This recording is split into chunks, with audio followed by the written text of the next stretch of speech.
নমস্কার বন্ধুরা, কেমন আছো সবাই? আশা করি সবাই ভালো আছে। তো আমিও ভালো আছি। তো আজকে আমি তোমাদেরকে চিকেন পকোড়া রেসিপি করে দেখাবো আমি কিভাবে করি। সবাই হয়তো ভালো পারো, তো আমি যে পদ্ধতিতে করি সেটাই তোমাদের সাথে শেয়ার করব। তো দেখো, প্রথমে আদা রসুন ছাড়িয়ে নিলাম, পেঁয়াজটাও ছাড়িয়ে নিলাম।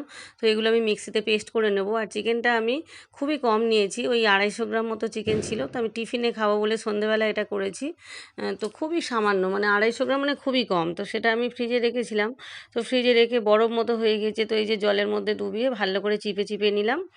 এই যে ভালো করে দেখো চিপে চিপে নিচ্ছি, খুবই কম, সামান্য, চা খেতে খেতে উঠে যাবে খাওয়া, মানে এতটাই কম নিয়েছি। তো এবার দেখো, এই যে মিক্সিতে পেস্ট করে নিলাম, কাঁচা লঙ্কা 5টা 6টা মতো, আর একটু রসুন কয়েক টুকরো, আদা কয়েক টুকরো, আর এই যে আদা রসুন আর কাঁচা লঙ্কা একসাথে পেস্ট করে নিয়ে ভালো করে এর মধ্যে দেখো মাখিয়ে নিলাম। নিয়ে এবার আমি পরিমাণ মতো এর মধ্যে লবণ দিয়ে দেবো। লবণটা দিয়ে ভালো করে মাখিয়ে নেব। নিয়ে এর মধ্যে একটু শুকনো লঙ্কার গুঁড়ো আমি এর মধ্যে অ্যাড করে দেব।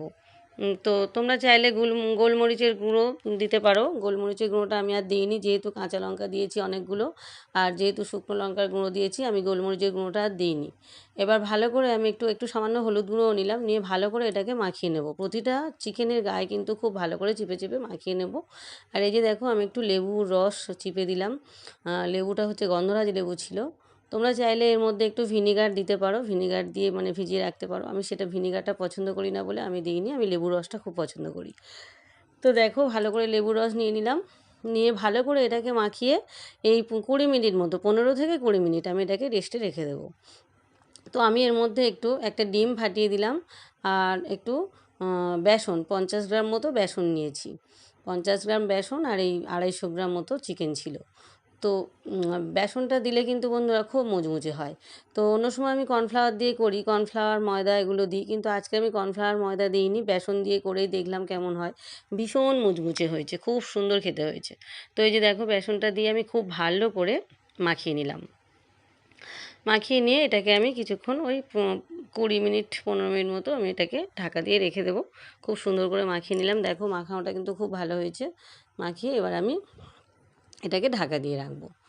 তো এর মধ্যে হচ্ছে তোমরা চাইলে একটু সয়া সস, একটু চিলি সস দিতে পারো। সয়া সস, চিলি সস বা টমেটো সস দিতে পারো। তো আমি সেগুলো আর দিইনি, আমি খুব সিম্পল একদম ঘরোয়া পদ্ধতিতে করেছি।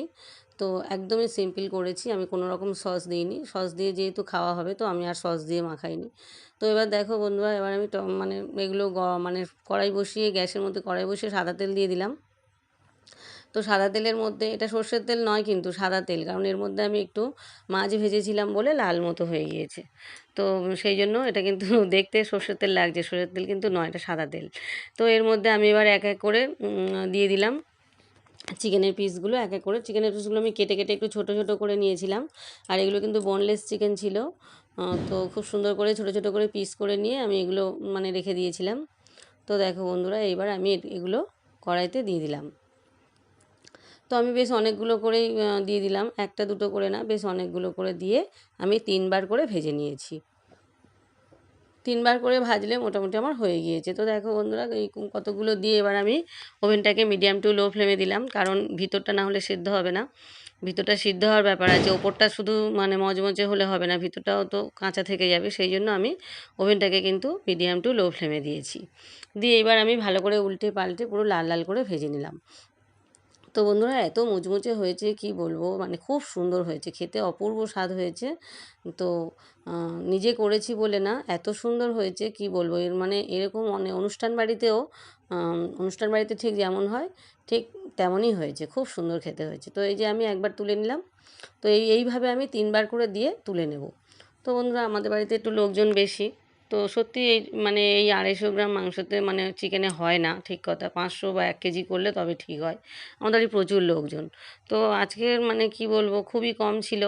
তো তাও দিয়ে খেতে হয়, যেহেতু আমার শাশুড়ি মা আছে, আমার দেওর যা ওদের ছেলে রয়েছে, তো একটুখানি সবাইকে দিয়ে খেলাম। শাশুড়ি মাকে দিলাম, দেওর যা, ওদের ছেলে ওদেরকে দিলাম একটু। আর যেগুলো ছিল আমার 2 মেয়ে, আমি, আমার হাজব্যান্ড খেলাম। তো আবার দেখো এই যে এটা সস দিয়ে খেলে কিন্তু দারুণ সুন্দর খেতে লাগে। তো এইবার এই যে একবার হয়ে গেল, এই যে আরেকবার দিচ্ছি।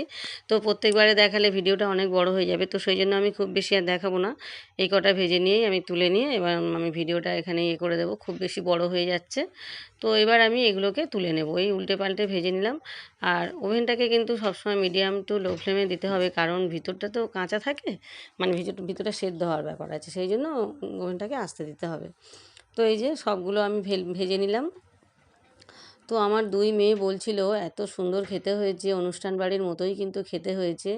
তো দেখো কি সুন্দর দেখতেও হয়েছে, দেখো আর কি সুন্দর মুচমুচে হয়েছে, মানে এত সুন্দর মুচমুচে হয়েছে, বাইরেটা যেমন মুচমুচে হয়েছে ভিতরটা তেমনি নরম সফট একদম হয়েছে, মানে দারুণ খেতে হয়েছে। আমি নিজেও ভাবতে পারিনি যে এতটা সুন্দর খেতে হবে। তো খুবই সুন্দর হয়েছে, মানে আমি তো অবাক হয়ে গেলাম যে বেসন দিয়ে করলে এত সুন্দর খেতে লাগে। অন্য সময় আমি কর্নফ্লাওয়ার দিয়ে করি, কর্নফ্লাওয়ার একটু ময়দা একটু ডিম দিয়ে করি। আজকে কিন্তু প্রথমবার আমি বেসন দিয়ে করলাম, কি দুর্দান্ত খেতে হয়েছে কি বলবো।